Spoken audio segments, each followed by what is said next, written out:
Bienvenue dans les récits extraordinaires de Pierre Bellemare. Un podcast issu des archives d'Europe 1. En matière de crime, chers amis, le plus passionnant, c'est l'énigme. Mais l'énigme, ce n'est pas nécessairement l'enquête et la recherche du coupable. Souvent, dans nos esprits éveillés maintenant à la psychologie, l'énigme réside dans l'explication du geste. Pourquoi ? Oui, pourquoi un être humain porte-t-il atteinte à la vie de l'un de ses semblables ? Oh, quelquefois la réponse est évidente. Mais il arrive que la vraie motivation ne soit pas facile à cerner.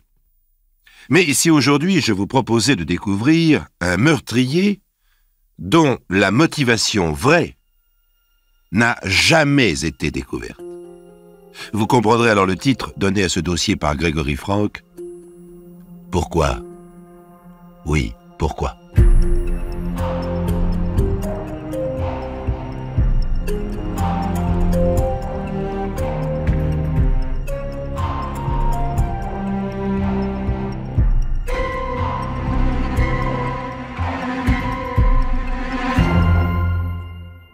Quelle horreur! Oh, le pauvre. Vous avez vu dans quel état il est?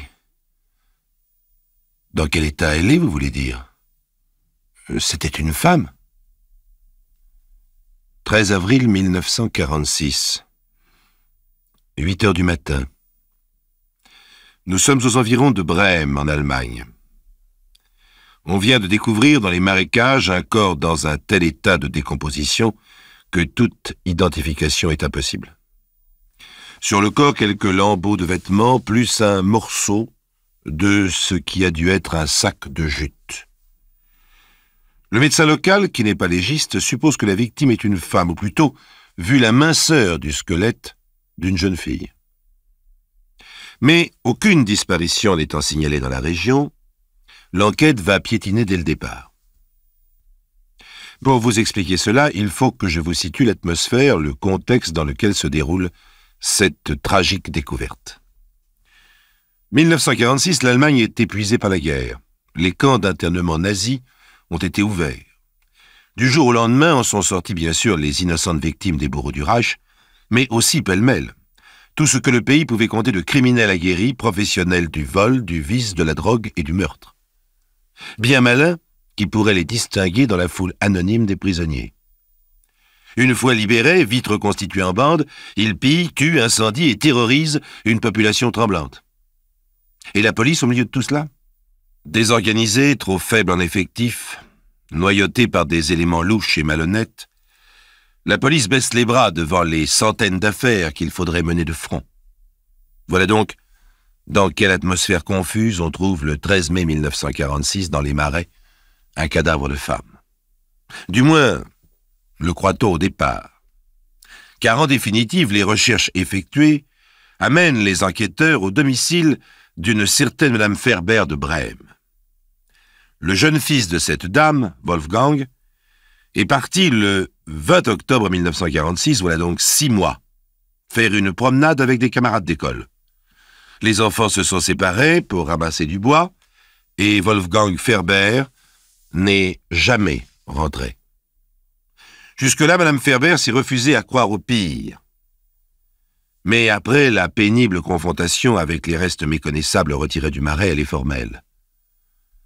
Les vêtements dont subsistent des lambeaux, c'est elle qui les avait tricotés.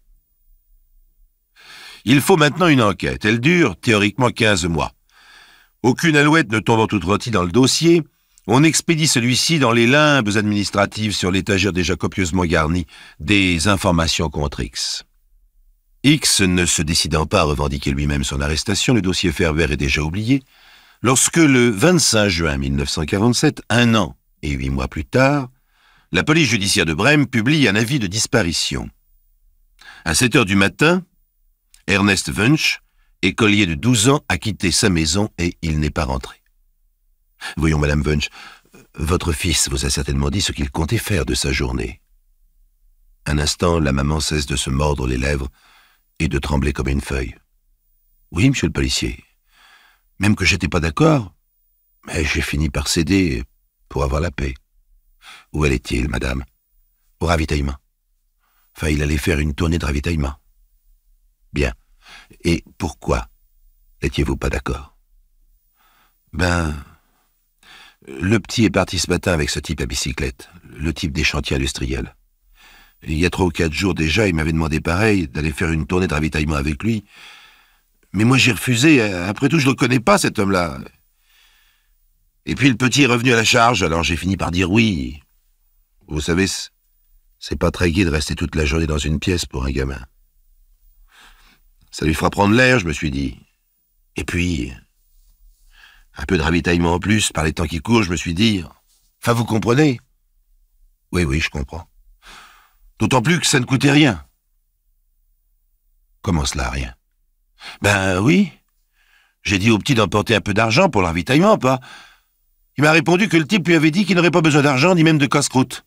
Qu'ils allaient trouver tout ce qu'il fallait en route. Donc votre fils n'a rien emporté? Ah si.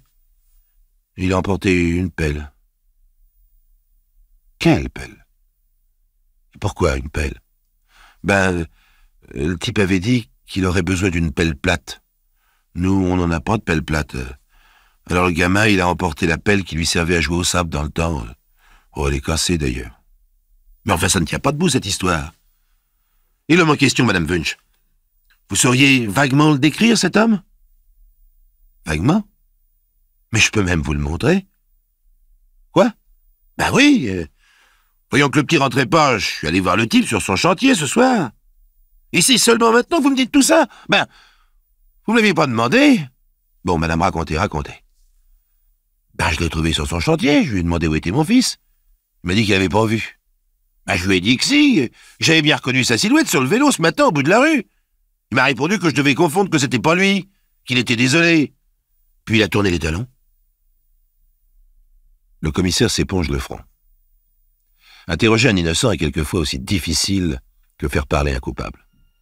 Mais enfin, il y a une piste. Enfin, il y a un suspect. Nous allons faire sa connaissance.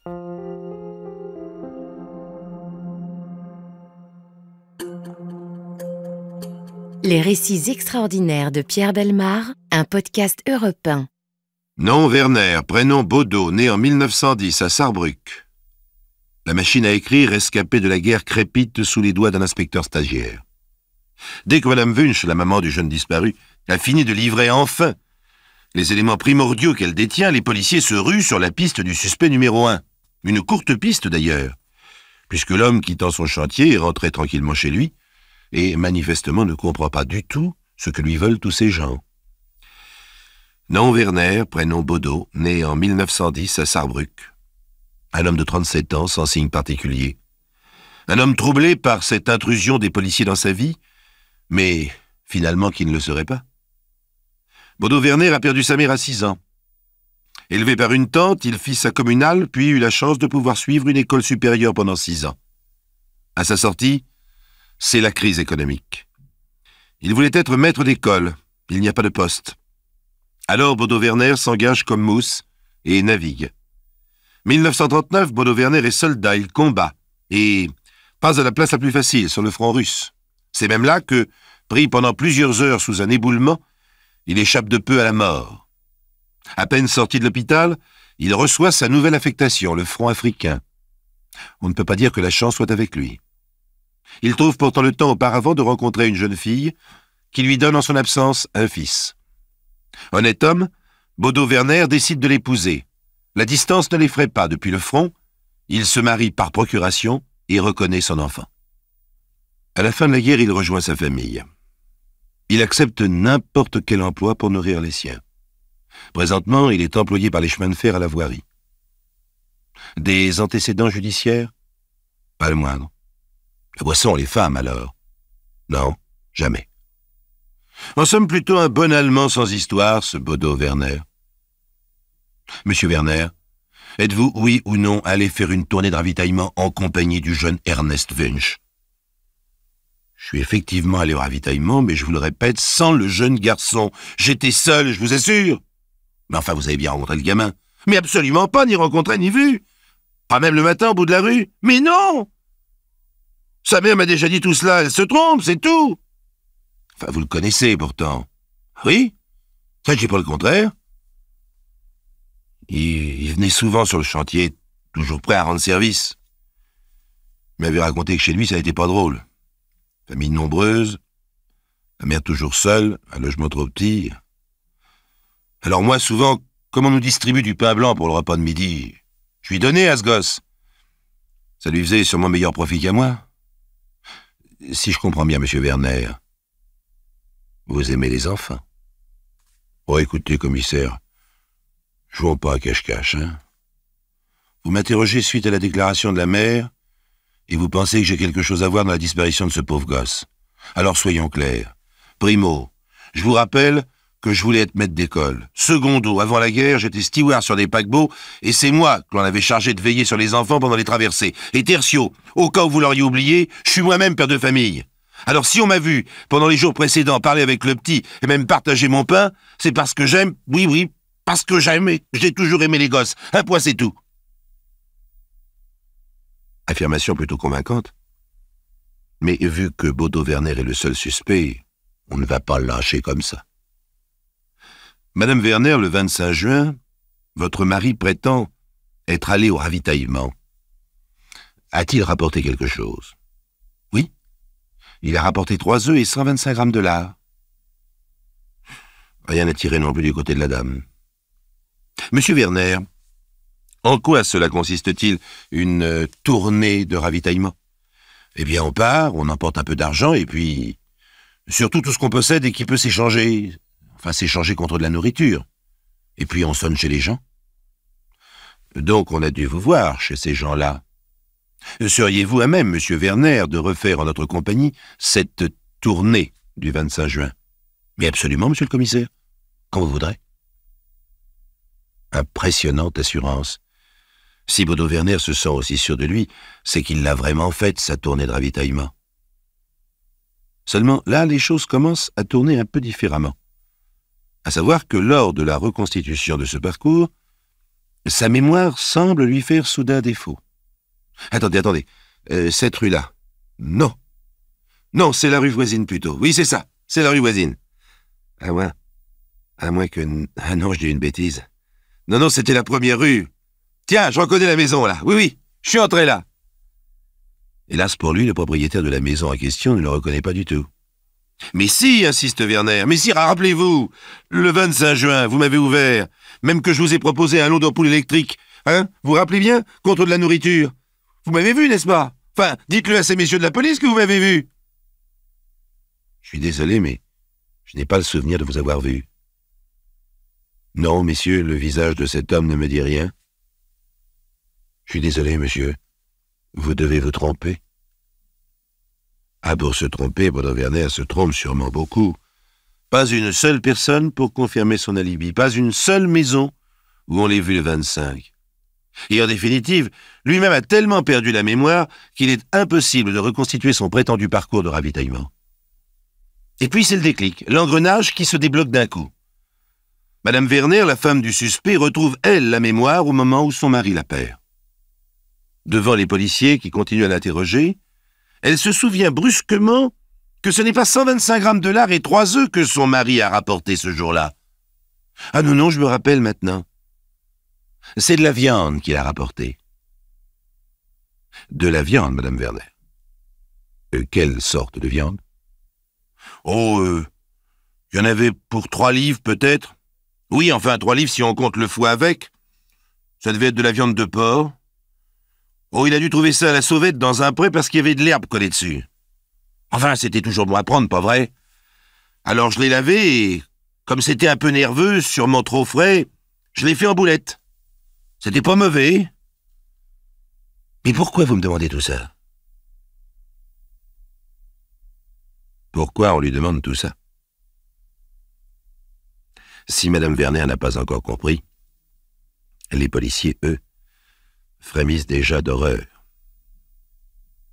Ils parviennent à retrouver dans la cuisine des Werner un reste de cette... comment peut-on appeler ça? De cette marinade. Vite, envoyez ça au laboratoire. D'accord, mais quel laboratoire? Rappelez-vous le sous-équipement, la désorganisation. Il n'y a pas encore de laboratoire suffisamment compétent en ce début juillet 1947. Alors la marinade de Madame Werner finit par échouer au centre criminel de la police judiciaire de la zone britannique. Le rapport est à la mesure de ce que l'on peut attendre après un pareil circuit. Selon une vraisemblance confinant à la certitude, je n'invente rien, je cite. Selon donc une vraisemblance confinant à la certitude, il est impossible d'établir si l'échantillon reçu provient d'un être humain, d'un cheval, d'un bœuf ou d'un porc. Néanmoins, il pourrait s'agir de viande de bœuf, ceci sous toute réserve. Voilà des experts qui, comme l'on dit, n'hésitent pas à se mouiller. Allez donc, sur la base d'un tel rapport, confondre un supposé assassin d'enfants, d'autant plus, vous le savez, que lorsqu'il n'y a aucune preuve, c'est plutôt un supposé innocent. Ajoutez à cela que Bodo Werner ne se démonte pas. Bah oui, cette viande. Eh bah oui, c'est vrai, j'ai trouvé de la viande. Bah j'osais pas en parler, vous comprenez, je l'ai eu au marché noir. Oui, sur la place de la gare, contre 3 paquets de cigarettes. Mon fournisseur? Oh non, je le connais pas. Bon, le reconnaître sur place. J'en serais bien incapable. J'ai peut-être vu 10 secondes. Il ne reste donc plus qu'à remettre Bodo Werner en liberté.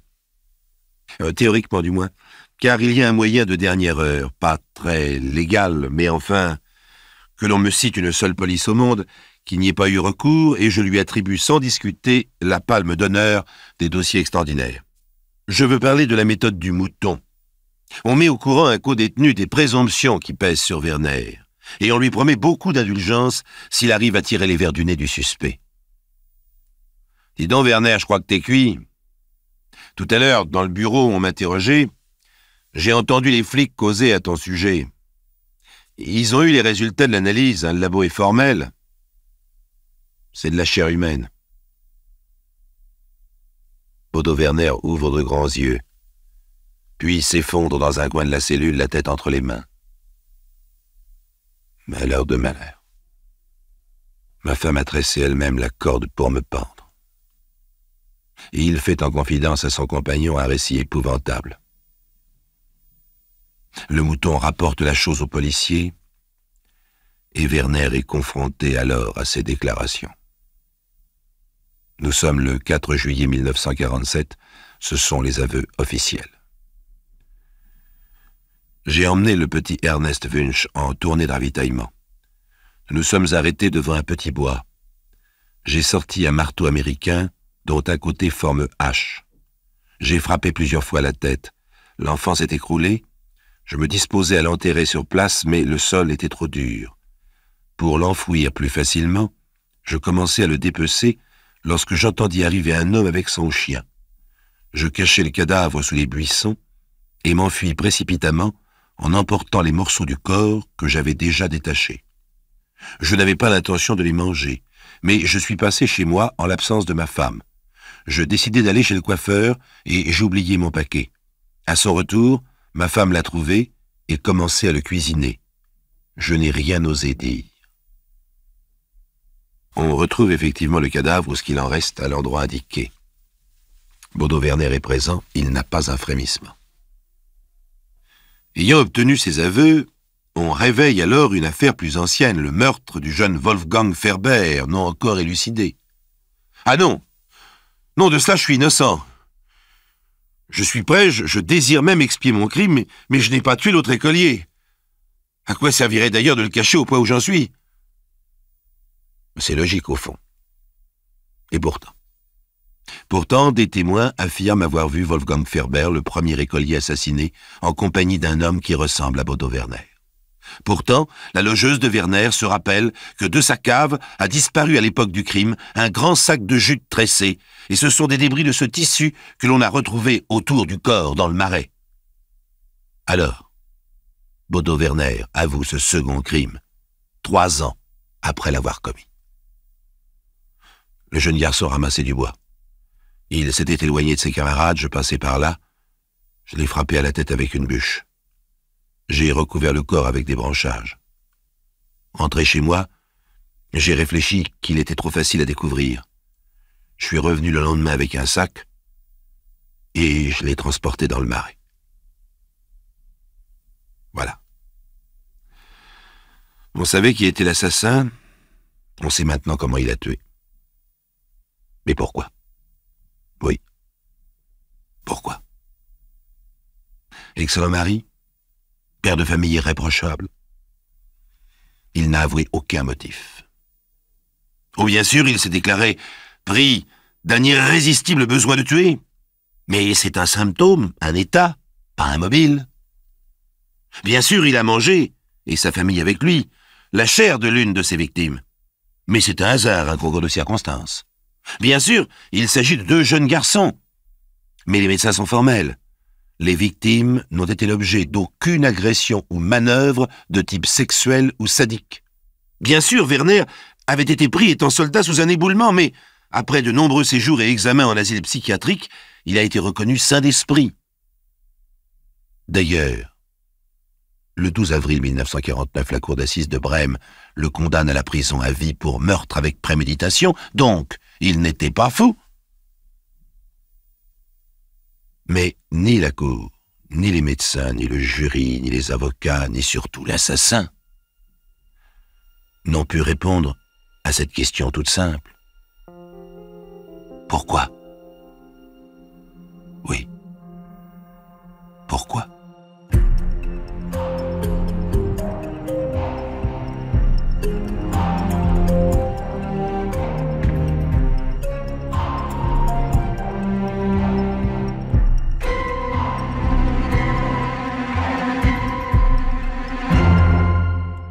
Vous venez d'écouter Les récits extraordinaires de Pierre Bellemare, un podcast issu des archives d'Europe 1 et produit par Europe 1 Studio. Réalisation et composition musicale, Julien Tarot. Production, Lisa Soster. Patrimoine sonore, Sylvaine Denis, Laetitia Casanova, Antoine Reclus. Remerciements à Roselyne Bellemare. Les récits extraordinaires sont disponibles sur le site et l'appli Europe 1. Écoutez aussi le prochain épisode en vous abonnant gratuitement sur votre plateforme d'écoute préférée.